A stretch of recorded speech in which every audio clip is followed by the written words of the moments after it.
You've probably heard you need an emergency fund. You've also heard you should pay off your debt as fast as possible. But if you only have enough money to do one, which should you tackle first? This isn't just another personal finance debate. This is the exact decision that can make or break your financial future. And most people get it wrong. In this video, I'll break down the real numbers, the hidden risks, and the step-by-step strategy that actually works in 2025. Plus, I'll share the unique wealth window approach that's helped viewers like you finally get ahead without feeling stuck or overwhelmed. If you want to stop second-guessing your money moves and start building real financial security, you're in the right place. Let's settle this once and for all. Let me tell you about two people who made opposite choices. Carolina decided to pay off her $5,000 credit card debt first, then build her emergency fund. Andy chose to build his $1,000 emergency fund first, then tackle his debt. After 1 year, Carolina had paid off her debt, but had zero emergency savings. When her car broke down, she had to put the $1,200 repair on her credit card, right back where she started. Andy, on the other hand, used his emergency fund for the repair and kept making steady progress on his debt. But here's the kicker. After 3 years, Andy was completely debt-free with a full emergency fund. Carolina was still carrying a balance and felt like she was running in circles. The difference wasn't willpower or income, it was understanding one critical principle that most financial advisors get backwards. There's a specific dollar amount that changes everything, and once you know it, you'll never second guess this decision again. If I only had enough money to do one thing, here's exactly what I'd do. Build a $1,000 emergency fund first, then attack debt with everything I have. Why $1,000? Because research shows that 78% of Americans will face an unexpected expense of $1,000 or less within any given year. Car repairs, medical bills, home maintenance, life happens, and it usually costs between $300 and $1,000. Here's what most people don't understand. Without this buffer, you're not really paying off debt. You're just moving it around. Every time an emergency hits, you're forced to use credit cards, personal loans, or borrow from family. You end up in this endless cycle where you make progress, then get knocked back to square one.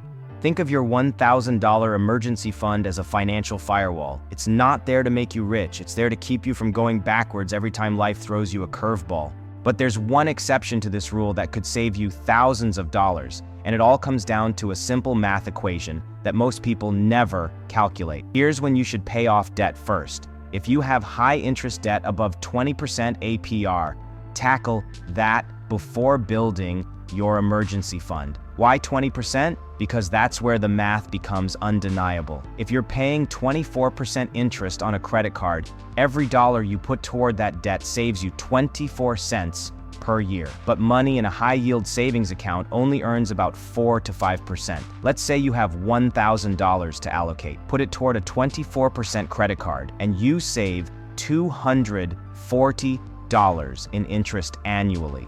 Put it in a 5% savings account, and you earn $50. The choice is obvious when the numbers are this extreme. The wealth window approach is simple. Pay minimums on everything. Build your $1,000 emergency fund unless you have debt above 20%. Then attack your highest interest debt like your financial life depends on it, because it does. Now you might be thinking, but what if I need more than $1,000 for an emergency? There's a specific strategy for growing your emergency fund that most people get completely wrong, and it's costing them years of financial progress. Once you paid off all debt, except your mortgage, then you build your full emergency fund. But here's the key. It's not the same amount for everyone, and it's definitely not what most financial gurus tell you. Here's the 3-stage approach. Stage 1, $1,000 starter emergency fund. Stage 2, pay off all debt except mortgage. Stage 3, build 3 to 6 months of expenses, not income. Expenses? Most people think they need 6 months of their salary saved. Wrong. You need 3 to 6 months of your actual monthly expenses. If you spend $3,000 per month, you need $9,000 to $18,000,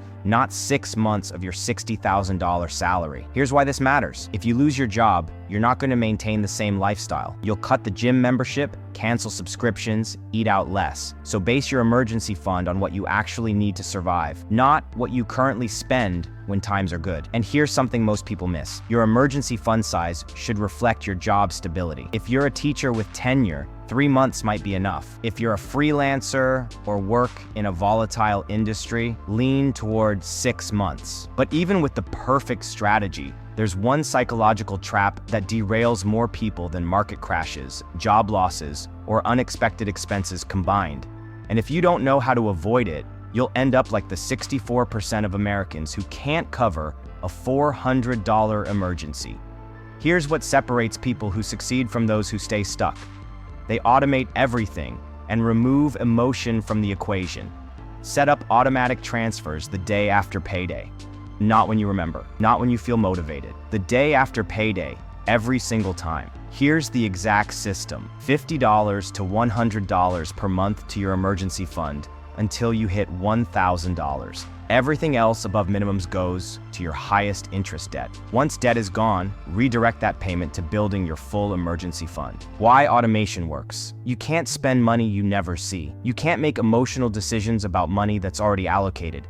And you can't forget to pay yourself first when it happens automatically. Think about it this way. Most people fail because they try to save what's left over at the end of the month, but there's never anything left over. Successful people save first, then spend what's left. But there's one final piece that could make or break this entire strategy, and it has nothing to do with the amounts or the math. Where you keep your emergency fund is just as important as how much you save. Here's the wealth window approach. Keep your emergency fund in a high-yield savings account at a different bank than your checking account. Why? Because if it's too easy to access, it's not really an emergency fund, it's a spending account. Look for accounts earning 4 to 5% APY. Marcus by Goldman Sachs, Ali Bank, Capital One, 360. These consistently offer competitive rates. Yes, that's lower than stock market returns, but emergency funds aren't investments, they're insurance. You're not trying to grow this money, you're trying to protect your financial progress. The goal isn't to get rich from your emergency fund. The goal is to never go backwards financially when life happens. And here's the final rule that most people ignore. Define what constitutes an emergency before you need the money. Car repairs, medical bills, job loss. Those are emergencies. A vacation, new clothes, or the latest iPhone. Those are not emergencies, no matter how much you want them. Write down your emergency criteria and stick to it. When emotions are high and you're staring at that emergency fund balance, you'll be tempted to rationalize almost anything as an emergency. Now that you know the exact strategy to tackle emergency funds and debt the right way, there's another money decision that's even more critical to your financial future. And most people get this completely wrong, costing them thousands in potential wealth.